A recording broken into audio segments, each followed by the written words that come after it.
اور رمضان کے اندر اللہ پاک نے جو روزے کی جس کو توفیق دے دی، تو یہ کتنی بڑی بات ہے۔ صحیح مسلم کی روایت، اللہ کے نبی علیہ السلام نے فرمایا للصائم فرحتان، روزہ دار کے لیے دو خوشیاں، فرحت عند فطرہ، ایک خوشی افطار کے وقت اللہ پاک اس کو عطا فرماتے ہیں، وفرحت عند لقاء ربی، اور دوسری خوشی جب یہ اپنے رب کے ساتھ ملاقات کرے گا۔ افطار سے مراد یا تو افطار صغیر مغرب کے وقت جس کا روزہ ہوتا ہے نا، اس کو ایک ایسی کیفیت، ایک احساس، ایک ایسی خوشی ہوتی ہے جس کو بندہ الفاظ کے اندر بیان نہیں کر سکتا۔ اور علماء نے اس کا دوسرا مطلب عند فطر ہی عید الفطر والے دن،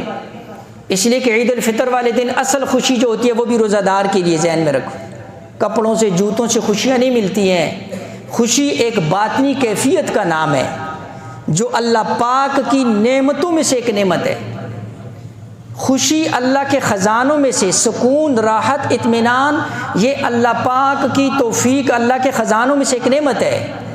اس کا تعلق نہ مال کے ساتھ، نہ جائیداد کے ساتھ، نہ چیزوں کے ساتھ، نہ جوتوں کے ساتھ، نہ جو ہے لباس کے ساتھ۔ لہٰذا اللہ کے نبی علیہ السلام فرمایا اللہ پاک اس کو جو ہے وہ فرحت، خوشی عطا فرمائے، اور بڑی خوشی وہ ہوگی جب قیامت والے دن رب تعالیٰ سے جو ہے اپنے اس روزے کا اللہ کے ہاتھوں سے، اور اللہ خود اپنے جو ہے طریقے سے اس کو جب اس کا بدلہ اور انعام عطا فرمائے گی۔ اور اسی طرح حدیث کے اندر اللہ کے نبی علیہ السلام نے فرمایا، صحیح مسلم نے روایت کیا، والذی نفس محمد بیدہ، فرمایا اس ذات کی قسم جس کے قبضے میں محمد صلی اللہ علیہ وسلم کی جان ہے، لخلوف فم الصائم اطیب عند اللہ، فرمایا روزہ دار کی منہ کی جو بدبو ہوتی ہے یہ اللہ پاک کو زیادہ پسند ہے، فرمایا کہ من ریح المسک، اللہ کے ہاں قیامت والے دن مشک سے زیادہ جو ہے اللہ پاک کے ہاں یہ پسندیدہ ہوگی۔ اور اسی طرح فرمایا دوسری حدیث مسند احمد کی، ثلاثۃ لا یرد دعاؤہم، تین لوگ جن کے اللہ پاک دعا رد نہیں فرمائیں گے، الامام العادل، وہ حکمران جو عدل کرنے والا ہوگا، والصائم حتی یفطر، اور فرمایا وہ روزہ دار جب وہ افطار کے وقت دعا کرتا ہے، ودعوت المظلوم، اور مظلوم کی دعا، یہ تین اللہ پاک اس کو ضرور قبول فرمائیں گی۔ اور اسی طرح صحیح بخاری اور مسلم کی روایت کے اندر اللہ کے نبی علیہ الصلوۃ والسلام نے فرمایا روزہ بندے کو فتنوں سے اور آزمائشوں سے بچاتا ہے، اس لیے فرمایا فتنۃ الرجل فی آلہ و مالہ و جارہ، انسان کو آزمایا جاتا ہے اس کے اہل و عیال سے، اس کے مال سے، اور اس کے پڑوسیوں سے، تو کفرھا، اور اس کا کفارہ جو ہے فرمایا الصلاۃ والصیام والصدقہ، یہ تین چیزیں ایسی ہیں جو اللہ پاک فتنوں سے کفارہ بنا دیتے، نماز، صدقہ اور روزہ، اللہ پاک اس کی وجہ سے اس کو فتنوں سے محفوظ فرمائے گا۔ اور اسی طرح صحیح بخاری اور مسلم کی روایت کے اندر اللہ کے نبی علیہ الصلوۃ والسلام روزے کی فضیلت ذکر فرما رہے ہیں، ان فی الجنۃ بابا یقال لہ الریان، جنت کے اندر ایک دروازہ جس کو ریان کہتے ہیں، فرمایا یدخل فی الصائمون یوم القیامہ لا یدخل منہ احد غیرہم، وہ دروازہ اللہ نے خاص طور پر روزہ داروں کے لیے رکھا ہے، بس اس سے صرف روزہ دار داخل ہوں گے، روزہ دار کے علاوہ کوئی دوسرا داخل نہیں ہوگا۔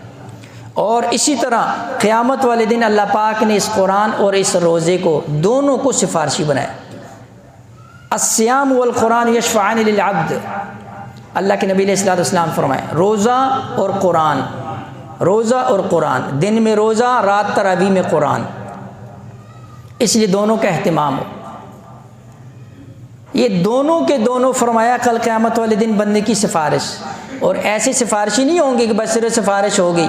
آج کل جیسے ہم اور آگ بھی کہتے ہیں میرا فلاں سے تعلق ہے جی، اچھا جی ٹھیک ہے جی فون کرو جی، فون کرو، اور اس کو فون کیا وہ ایک کان سے سنتا ہے دوسرے سے، لیکن یہ سفارشی ایسی نہیں ہے، یہ ایسی سفارشی ہوں گے کہ اللہ کے نبی علیہ الصلوۃ والسلام نے فرمایا کہ روزہ کہے گا اے اللہ میں نے اس کو دن کے اندر کھانے سے بھی روکا، پینے سے بھی روکا، شہوات سے بھی روکا، اے اللہ میری سفارش قبول کر۔ قرآن کہے گا اے اللہ میں نے اس کو رات کو سونے سے روکا، یہ کھڑے ہو کر مجھے سنتا تھا، بیٹھ کر بھی پڑھتا تھا، یہ ہر وقت مجھے سنتا تھا، تلاوت بھی کیا کرتا تھا، اور فرمایا اس کی میری سفارش قبول کر، مغفرت کر، بخشش کر اس بندے کی۔ اللہ کے نبی علیہ الصلوۃ والسلام نے فرمایا اللہ پاک ان دونوں کی جو ہے سفارش کو قبول کر کے بندے کی مغفرت فرما دیں گے۔ یہ ایسی سفارشی ہیں اللہ کی قسم، لہٰذا ان کے ساتھ جو ہے یہ بھی موقع ہے، اللہ پاک نے جو ہے طاقت عطا کی ہے، لہٰذا اس کو استعمال کیا جائے۔